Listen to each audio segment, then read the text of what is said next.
Visada svajojau apie įdomią prasmingą veiklą. Viena iš galimybių – sukurti savo paties verslą.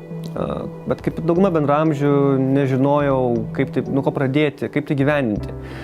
Pamačiau projektą Kaizon, kuriame sudalyvavus gavau labai daug patirties, pažinčių, informacijos, kaip tai būtų galima padaryti. Dabar kuriame bendrą pagalbos centro mobilią aplikaciją. Ji skirta greičiau susisiekti su pagalbos tarnybomis. Aš tikiu, kad mums tikrai pavyks įgyventi šitą projektą. Bet net jeigu ir nepavyktų, aš dabar žinau, į ką kreiptis, su kuo pasitarti, kad pradėti naują veiklą, naują verslą. O idėjų turiu dar daug, bet jų neatskleisiu.